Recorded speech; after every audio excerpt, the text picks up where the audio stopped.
pour les 14e rencontres Chaland, j'ai le plaisir de vous présenter une membre de la famille, Sarah Chaland, qui est la fille du cousin germain d'Yves Chaland et qui a fait un diplôme des métiers d'art et du design et elle a choisi comme sujet Yves Chaland, qu'elle n'a pas connu, mais qui est très présent à la maison, puisque tous les ans, je m'installe chez eux pour les rencontres Chaland.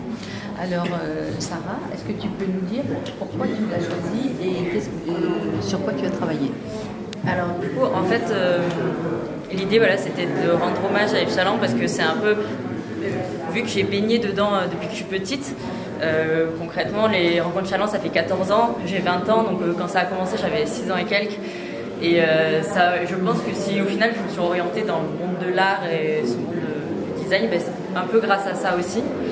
Donc du coup j'ai voulu lui rendre hommage et je me suis d'abord... Enfin, vu que l'œuvre de Chaland est tellement grande et tellement diversifiée sous plein de points, j'ai quand même voulu prendre un axe particulier. Il fallait attaquer sous un angle. Du coup j'ai un peu demandé à des conseils de toute façon à Isabelle.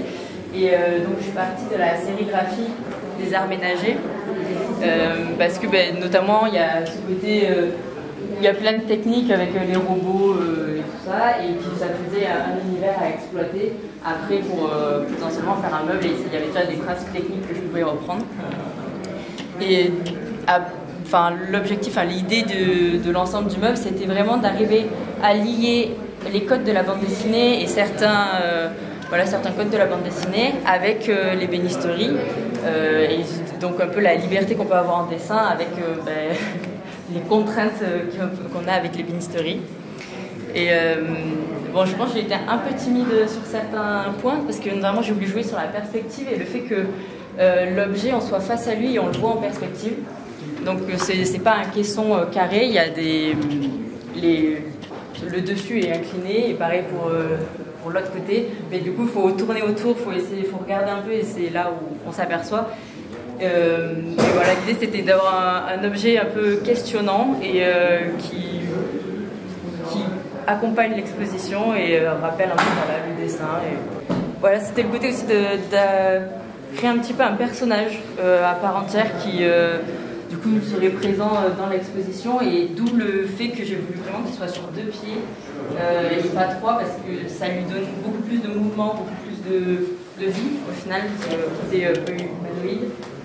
Et après voilà, je me suis un peu amusée à vouloir qu'il ait des petits bras qui ouvrent les portes, un peu comme un exhibitionniste qui ferait découvrir son intérieur à tout le monde. Voilà. L'intérieur Chaland, hein, oui. Pas autre chose. Non. Et tu peux nous actionner peut-être les portes qu'on voit. Du coup, oui, c'est petite chose aussi, c'est que j'avais la volonté que l'intérieur puisse être modulable pour qu'on puisse choisir un petit peu ce qu'on va arranger dedans. Donc, en fait, les caissons sont du coup aimantés, il y a une plaque métallique au fond et des aimants, et du coup ça permet de les mettre dans le sens qu'on veut, et aussi de pouvoir avoir une liberté de caissons, et on peut en faire des milliers sous toutes les formes qu'on veut.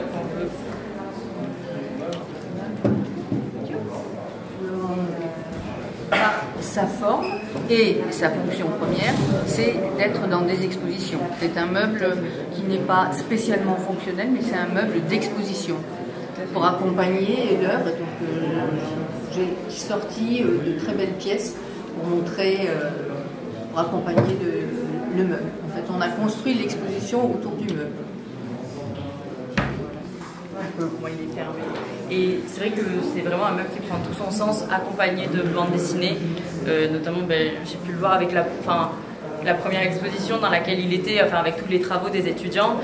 Et au final, il n'avait pas vraiment, prenait pas vie. Il y avait quelque chose qui n'allait pas, où je n'étais pas satisfaite. Et c'est vrai que là, de le voir dans cette grande salle comme ça, entouré de planches, le BD d'Yves Chaland, c'est vraiment là où il prend tout son sens, il prend toute son ampleur aussi.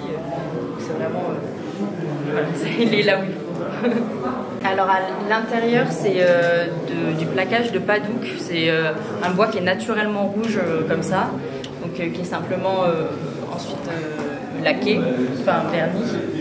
Et ensuite pour l'extérieur, c'est du MDF. Je ne sais pas si vous connaissez, mais c'est en gros de l'aggloméré de poussière de bois. Donc c'est un matériau qui est très stable. C'est pour ça que j'utilise ça pour faire le caisson. Mais qui par contre peut avoir des fragilités, donc qui est renforcé pour les charnières avec du bois massif sur l'ensemble, et ensuite laqué en blanc, tout simplement.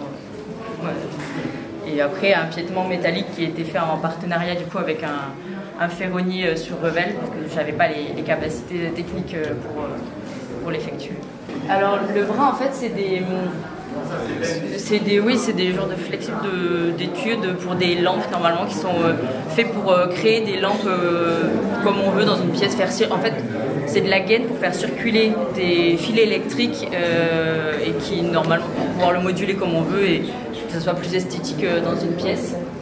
Donc ouais, je m'en suis servi de ça parce que c'est souple et à la fois ça peut normalement se tordre comme on veut.